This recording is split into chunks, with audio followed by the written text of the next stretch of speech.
তোমার হবে, দুনিয়ার কারো হোক না হোক আপনার হবে। এই লেভেলের সার্ভিস, কি লেভেলের সার্ভিস চাই, কি লেভেলের সাপোর্ট চাই নিয়েছি, এই লেভেলে যখন ডেডিকেশন।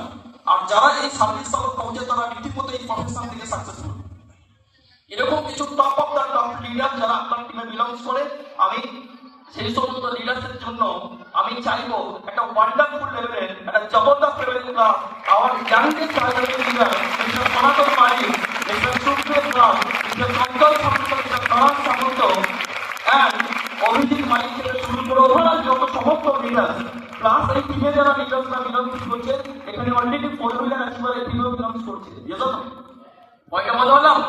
তো অল লিডার্স, পুরুলিয়া টিমের সমস্ত লিডার, সমস্ত অ্যাসোসিয়েট, এবং আপনি আপনার জন্য ক্লাব দিন সকাল থেকে একই সিটে বসে থাকা এটাও একটা বিরাট বড় কনফিডেন্স। এবং আমার বিশ্বাস আজ যারা এই হলের সিটে বসে স্টেজে এসে যারা আসতে পারেনি, নেক্সট প্রোগ্রাম কলকাতার কোনো বড় হলে তারা স্টেজে আসবে। কি হবে তো? Hello, yes or no?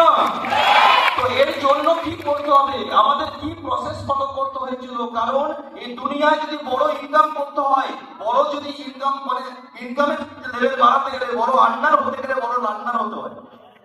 তাহলে আপনাকে কি করতে হবে? শিখতে হবে, এই প্রফেশনটাকে খুব ভালো করে শিখতে হবে। এভারেজ ছেলে মেয়ে যারা এই প্রফেশন থেকে শিখতে যদি বেরিয়েও যায়, তার পিছনে একটাই কারণ, লিটিল নলেজ ভেরি ডেঞ্জারাস। সমুদ্রের গভীরতা মাপতে গেলে সমুদ্রের ধারে না, সমুদ্রের ডেপথে নামতে হবে। Smart value is like a ocean. Smart value একটা সমুদ্র, এই সমুদ্র পরিমাপ করতে গেলে আপনাকে ডেপথে যেতে হবে। কি পারবো তো? আর ইয়েস অর নো? জাস্ট ছোট্ট একটা স্টোরি বলে আমি শুরু করব। ছোট্ট একটা স্টোরি। স্টোরিটা ছিল এটাই, আমরা অনেক সময় ফ্লাইট চাপি তো, ইয়েস অর নো? তো প্লেন যখন চাপা হয়, প্লেন একটা কোনো দেশ থেকে কোনো একটা ফ্লাইট কোনো দেশে যখন আসে, এয়ারপোর্টে ল্যান্ড করার পর যাত্রীরা নেমে চলে যায় এবং পাইলটটা রেস্টরুমে চলে যায়।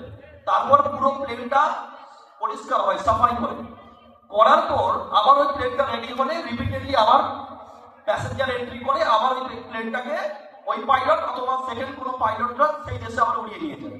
এরকম ভাবে একটা দেশ থেকে কোনো যাত্রী ভর্তি প্লেন এসেছে, এয়ারপোর্টে ল্যান্ড করে দিয়েছে, প্যাসেঞ্জার নেমে গেছে, পাইলট সবাই, এয়ারহোস্টেস সবাই নেমে চলে গেছে। সেকেন্ড কাজ কাজের থাকে না, সেকেন্ড কাজ থাকে সুইপারের কাজ থাকে। সুইপার মানে যারা পরিষ্কার করে, এই যে হলটা আপনার প্রোগ্রামের শেষে হলটা পরিষ্কার করবে, কেউ ক্লিন করে, ইয়েস অর নো? তো এরকমই প্লেন পরিষ্কার করার জন্য সুইপার থাকেন।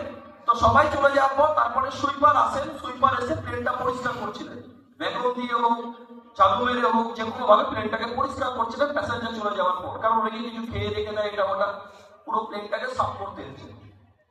তো দেখেন কিনা পরিষ্কার করতে করতে উনি যখন কেবিনে গেছেন, যেখানে পাইলটদের কেবিন থাকে, ওখানে গিয়ে দেখছে পরিষ্কার করছে, মুছছে, বুঝতে বুঝতে দেখছে একটা বুকস পড়ে আছে। যে বুকসে লেখা আছে plane, how to drive plane, plane কিভাবে চালাতে হয়। তো ওনার বুকসটা প্রতি চোখের চোখ পড়ে এবং বুকসটাকে হাতে নেয়, ঝাড়ুটাকে রেখে বুকসটাকে হাতে নিয়ে প্লেন কিভাবে চালাতে হয় তার জন্য প্রশিক্ষণ বুকস। উনি একটা পাতা উল্টে দেখেন, পাতায় লেখা আছে যদি প্লেনের ইঞ্জিন স্টার্ট করতে হয় তাহলে আপনাকে লাল বাটন দাবাতে হবে। বলো ঠিক আছে, চেষ্টা করে দেখি না কি হয়, কেউ তো নেই। তো উনি কি করেন, লাল বাটন দাবিয়ে দেন। যা লাল বাটন দাবিয়ে দিয়েছে, প্লেনের ইঞ্জিন স্টার্ট হয়ে গেছে। সেকেন্ড পাতা উল্টানোর পর দেখছে, নেক্সট পেজটায় উল্টে দেখছে, সেখানে লেখা আছে প্লেনের যদি প্লেনটাকে সামনে এগোতে যান তাহলে আপনি ইয়েলো বাটন দাবাতে হবে। চারিদিকে তাকিয়ে দিলে কেউ নেই, এই সময় একটু প্র্যাকটিস করি। তো ইয়েলো বাটন দাবিয়ে দেয়, দাবানোর পর প্লেনটা আস্তে আস্তে আস্তে আস্তে সামনের দিকে এগোতে শুরু করে এবং আস্তে আস্তে একটা যেতে স্টার্ট করে দেয়। পরের পেজ হয়ে ইন্টারেস্টেড হচ্ছে যে প্লেন আমিও চালাতে পারি, কনফিডেন্স। সেকেন্ড পেজটা উল্টানোর পর দেখছে প্লেনটা যদি আপনি ওড়াতে চান তাহলে আপনি গ্রিন বাটন দাবান। গ্রিন বাটন দাবিয়ে দিয়ে স্কুটির মতো বসে পড়েছে। তো এইভাবে কি হয়, একটা সময় স্পিড দিয়ে 60 করে ওপরে তুলে দেয়। বেশ রীতিমতো 15-20 মিনিট ওপরে ঘোরে এবং নিজের মধ্যে একটা এক্সাইটমেন্ট তৈরি হয়ে যায় যে আমিও সুইপার নয়, আজ থেকে আমি পাইলট। তো ওপরে উঠতে থাকে এবং একটা সময় ওড়ার পর তখন চিন্তা করে যে এবার ল্যান্ড করে দিই। পরের পেজটা যখন উল্টেছে, পরের পেজটা উল্টানোর পর লেখা আছে প্লেন কিভাবে নিচে ল্যান্ড করাতে হয় এটা যদি জানতে চান তাহলে আমাদের ট্রেনিং প্রশিক্ষণ সেন্টারে অ্যাডমিশন নিন, ওখান থেকে আপনাকে ট্রেনিং পেতে হবে। কি বলতে পারলাম? এবার প্রবলেম কোথায়? উপরে উঠছে, নামার জন্য কি শিখতে গেলে কি করতে হবে? ট্রেনিং সেন্টারে অ্যাডমিশন নিতে হবে। ওখানে আপনাকে শিখিয়ে দিয়ে হবে, বুক ফুক সব দিয়ে দেবে। আমাদের অ্যাসোসিয়েটের হালত কিন্তু এই জায়গায়। হাই জাসান তো 2 মাস ট্রেনিং এলাম, 3 মাস ট্রেনিং এলাম, ও একই কথা তো কি হবে? একই জিনিস বুঝে বুঝে প্রবলেম। আরে ভাই একই জিনিস করেই তো অরিজিৎ সিং বেরিয়েছে। হাই জাসান তো আশা ভোসলে আজও গান প্র্যাকটিস করে। উনি তো বলেছিলেন ওনার কোচকে বলেনি চলুন স্যার আজকে আমি গানটা প্র্যাকটিস করে হাডুডু খেলবো। হাই জাসান তো বিরাট কোহলি লাস্ট 30 বছর 28 বছর ধরে ক্রিকেটই প্র্যাকটিস করছে। পৃথিবীতে সেই লোকেরা সফল হয় যারা একই কাজ করে। ডিফারেন্স কাজ করা লোকেরা সফল হয় না। তো এই যে ভাই কাকা বাবু, রাজা বাবু, রায় বাহাদুর, ও স্মার্ট ভ্যালি করেছিল তো একসময় আমিও করেছিলাম। করে কি করছি? ধাপিতে বসে লুঙ্গি পরে বসে আছি। Hello, yes or no? তো little knowledge is very dangerous. आज इस स्मार्ट वैली में 1 लाख 2 लाख 3 लाख लोग नहीं, मिनिमम 60 लाख प्लस 60 লক্ষর উপরে মানুষ এই প্রফেশনে ইনভলভ। দাদা বোকা বানানো লোকের একজন দুজন চারজনকে বোকা বানানো বসিবে, 60 লক্ষ লোককে বোকা বানানো বসিবে। গোটা ভারতবর্ষের কয়েক লাখ মেডিকেল স্টুডেন্ট আছে, কয়েক লাখ ইঞ্জিনিয়ারিং স্টুডেন্ট। আপনি ভাবেন যে যাদের কাছে কিছু নেই তারা স্মার্ট ভ্যালি করে, ভুল ধারণা। যাদের কাছে কিছু আছে তার থেকে বেটার আছে স্মার্ট ভ্যালি, তারা স্মার্ট ভ্যালি করে। Is or no? তাহলে হাজার হাজার ব্যাংক ম্যানেজার এই প্রফেশনে থাকতো না, লাখো লাখো ইঞ্জিনিয়ারিং প্রফেশনে থাকতেন না, কারণ তারা তাদের ইঞ্জিনিয়ারিং প্রফেশনের কতটা দম আছে সেটা দেখার পর প্রফেশনটা ফোকাস করেছে। Is or no? এবার কি না, তাহলে আমি যে স্মার্ট ভ্যালি পেয়েছি আমি কি সফল হবো? 100% সফল হবেন যদি আপনি সবকিছুকে ছেড়ে সিস্টেমটা ফোকাস করেন। Is or no? টি20 ওয়ার্ল্ড কাপ ইন্ডিয়া জেতার পর ক্রিকেট ফিল্ডে ইন্ডিয়া ওয়ার্ল্ড কাপ পাওয়ার পর আপনি আপনার প্রোফাইলের ডিপি চেঞ্জ করে দিয়েছেন, ফেসবুক হোয়াটসঅ্যাপের ডিপি চেঞ্জ করে লাগিয়েছেন বিরাট কোহলি, এবং ওখানে লিখছেন Virat Kohli is my inspiration. ওসব গল্প কথা অন্য জায়গা থেকে, বিরাট কোহলি ইজ আপনার ইন্সপিরেশন, আপনার স্মার্ট ভ্যালি ফুল নামে ফোকাস করুন। তার পিছনে রিজনটা কি? বিরাট কোহলি 11 ক্লাসে পড়তেন, 11 ক্লাসে পড়াশোনা করতে করতে দেখেছিল একদিকে ক্রিকেট একদিকে পড়াশোনা। উনি দেখেছেন যে স্কুল লাইফ কলেজ লাইফে পড়ে কটা লোক কি করেছে, তার থেকে বেটার আমি ক্রিকেটটা ফোকাস করি। ওই দিনে উনি স্কুল ছেড়ে ক্রিকেটটাকে ফোকাস করেছিলেন, এটাই ওনার জীবনের সব থেকে বড় সফলতার পিছনে রিজন। Is or no? কারণ ওই দিনে 11 ক্লাস থেকে স্কুল ছেড়ে দিয়ে ক্রিকেটকে ফুল টাইম ফোকাস করা, ওনার এই যে দাঁড়িয়ে কটা ছেলে ডিসিশন ইন্ডিয়া নিতে পেরে তা ইতিহাস আছে নাম নেই, একটাই লোকের নাম, যার নাম Virat Kohli. Yes or no? Second question কি আছে সেটা হচ্ছে কি না, না দাদা আমি স্মার্ট ভ্যালি সিস্টেমের আগে যখন অন্য প্রফেসরে ছিলাম লোক এত কথা বলতো না। স্কুলে পড়েছি লোক কথা বলেনি, কলেজে পড়েছি লোক কথা বলেনি, কলেজ পাস করে গ্রাজুয়েশন পাস করে 10 কোটি 20 কোটি লোক আজকের দিনে বেরোজগার হয়ে বসে আছে। তাহলে এত লোক বেকার, এত লোক যেখানে কলেজ পাস করে বেরোনো বা বাড়িতে মুরগি হয়ে পড়ে আছে, তাহলে এদেরকে দেখার পর তো লোক নেগেটিভ হয় না। স্মার্ট ভ্যালি সিস্টেমে আসার পর কি হয়? 4টি নেগেটিভ সার্চ করে বেরিয়ে আসে। Is or no? তারপর আমরা কলেজে অ্যাডমিশন নেই। তার প্রবলেম কোন জায়গায়? কলেজ পড়তে গেছি লোকের পিছনে কথা বলেনি, সিনেমা হলে গিয়ে সিটি মেরেছে লোকের কথা বলবে না, ঠিক তো নাকি? পুজো অনুষ্ঠান প্রোগ্রামে আড্ডাবাজি করেছি লোকের কথা বলবে না। কিন্তু এই প্রফেশন আসার পর একটা বিরাট লেভেলের প্রবলেম শুরু। আত্মীয় স্বজন পাড়া প্রতিবেশী টিচার একতলায় চশমা তাকিয়ে তার দেখে দিয়ে দোতলায় তাকিয়ে বলছে এফিএল করিস না, একদম করবে না, জিন্দগি লাইফ বরবাদ হয়ে যাবে। এরকম ভাবে হাজার হাজার প্রবলেম আমার সামনে উঠে আসছে, আমি কি করবো?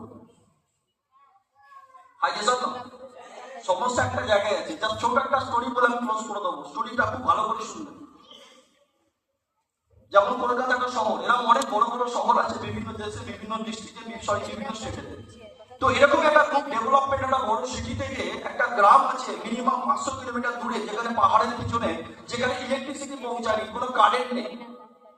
লোক মোমবাতির আলোতে তাদের জীবন চালায়। রাত্রির 8টা পর্যন্ত লাস্ট মোমবাতি জ্বালায় সবার বাড়িতে, কারণ মোমবাতিটাকে বাঁচিয়ে রাখতে হয়। ওর জন্য 8টার পর সবাই খাওয়া দাওয়া করে মোমবাতি নিভিয়ে দিয়ে অন্ধকার করে দেয়। মিনিমাম 500, ওই গ্রামে 500 ঘর আছে, একটা ঘরে ইলেকট্রিসিটিতে সবার মোমবাতি আলো জ্বলে এবং 8টার পর সবার বাড়ি অন্ধকার থাকে। ওই গ্রাম থেকে 500 পরিবারের মধ্যে একটা পরিবারের লোক কোনো একটা অফিস, কোনো তার পার্সোনাল কাজের পারপাসে 200-400 কিলোমিটার দূরে, 1000 কিলোমিটার দূরে কোন একটা শহরে এসেছিলেন কোনো কাজের পারপাসে। সেখানে এসে দেখেন, ওনার কাজ কমপ্লিট করে দেখেন যে রাস্তার ধারে ফুটপাতে একজন লোক যিনি কি করছেন না, সোলার সিস্টেম মানে সৌরশক্তিতে কারেন্ট হয়ে চলবে এরকম কিছু ল্যাম্প বিক্রি করছিলেন, বসে বসে বাতি বিক্রি করছিলেন। লোকটা দেখে, জিজ্ঞাসা করে, বলে কোনো কারেন্ট লাগবে না, সূর্যের আলোয় চার্জ হবে এবং 12 ঘন্টা চলবে। ও তখন ওই ল্যাম্পটা কিনে নেয় খুব গর্বের সাথে, যে আমার গ্রামের মানুষকে দেখাবো এবং গ্রামের মানুষ যাতে ওটা দেখে তারা যাতে এটা এসে কিনে নিয়ে যায়। তো ওই 500 পরিবারের মধ্যে একটা পরিবারের মেম্বার যে একটা ল্যাম্প কিনে নিয়ে যায়, যেটা সোলার সিস্টেমে চলবে, বাড়িতে নিয়ে যায়।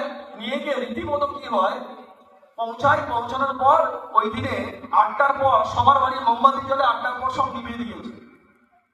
এবার 500টা পরিবারের মধ্যে 499টা বাড়ি অন্ধকার, আর 500 নম্বর একটা বাড়ি, যে বাড়িতে লাইট জ্বলছে, সোলার সিস্টেম লাইট। 499টা পরিবারের লোকের কাছে দুটো অপশন পড়ে আছে। ফার্স্ট অপশন কি পড়ে আছে, ওই মানুষটার কাছে সে জিজ্ঞাসা করা যে ল্যাম্পটা কোথা থেকে কিনে এনেছে, সেই অ্যাড্রেস নিয়ে এসে 1000 কিলোমিটার দূরে বাস ট্রেন ধরে সেখানে এসে সেই দোকানদারের কাছ থেকে সবাই কিনে নিয়ে যাওয়া। এই কাজটা অনেক টাফ। সেকেন্ড অপশন পড়ে আছে, 499টা বাড়ি অন্ধকার, তোর বাড়িতে আলো জ্বলবে, একটা পাথর তোর ল্যাম্পটা ভেঙে দেবে। লোক কোনটা করবে? কোনটা সহজ কাজ? ফার্স্ট আর সেকেন্ড? ল্যাম্প কিনে আনতে যাওয়া না ভেঙে দেওয়াটা?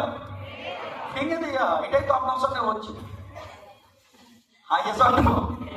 আপনার লাইফ, আপনার জিন্দগি চেঞ্জ হতে পারে একমাত্র একটাই প্ল্যাটফর্ম, স্মার্ট ভ্যালি। ওটা আমরা ভালো করে জানি। ভাঙা সাইকেল থেকে লড়তে লড়তে যদি আজকে কোটি টাকার আশপাশে অডিটে আসতে পারি, আপনিও পারবেন। কারণ আমি জানি এই দমটা আপনার মধ্যে আছে, এর জন্যই আপনাকে রিলিফ দিচ্ছি। আর এই বিশ্বাসের লাইটটা আপনি বাড়িতে নিয়ে যাবেন, ওটাকে পাথর দিয়ে মারার জন্য লোক একাধিক পাবে। Hello, yes or no? আপনাকে কেউ জিজ্ঞাসা করবে না তুই কিভাবে উন্নতি ডেভেলপ করছিস, তুই কোথায় ট্রেনিং এ যাচ্ছিস, বল আমিও যাবো। সে ঘুরিয়ে দুটো ল্যাম্পটাকে ভাগার জন্য স্মার্ট ভ্যালির যে লাইটটা আপনার মধ্যে লাগিয়ে দেওয়া হয়েছে, স্বপ্নের লাইটটা যে জেনে দেওয়া হয়েছে, যেটা যদি কেউ জানেনি, ওই লাইটটা নেভানোর জন্য 1000 লোক ওয়েট করে থাকে। যে লোকগুলো আজকে প্রবলেম করছে, এরা কেউ শুনে যাবে না। এরা কালকে আপনার কাছে আসবে, আমি চ্যালেঞ্জ দিলাম। 5 বছর বাদ, 6 বছর বাদ এসে বলবে আমি জানতাম তুই কিছু করতে পারবি। তুই গাড়ি কিনলি, স্কুটি কিনলি, বাইক কিনলি, এই বিদেশ যাচ্ছিস, আমাকে মিষ্টি মিষ্টি খাওয়া। তখন মিষ্টি খাওয়াটা তুমি গলা দিয়ে নামছে না, গলায় আটকে যাচ্ছে। ও শুধু চিন্তা করবে কি করে হলো, কি করে পসিবল হলো। Yes or no? কি বলতে বললাম?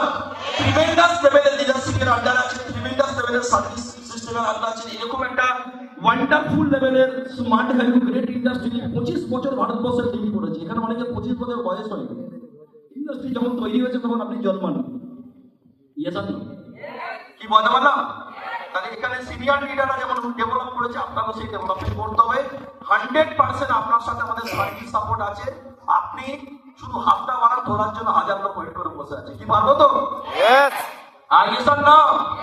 যারা এই স্টেজে এসেছি তাদেরকে কমিটমেন্ট করবো, এর থেকে অনেক বড় স্টেজে যেন আপনাকে আমি দেখতে পাই, বড় লেভেলে। যারা স্টেজে আসতে পারিনি, আজকে এই কমিটমেন্ট এখান থেকে করে নিয়ে যাবো। 31 মার্চের ক্লোজিং এর পর আপনার নাম শুধু সিটে নয়, স্টেজে থাকবে। কি স্টেজে আসতে চাই তো? ওপরে চাই তো? Yes or no?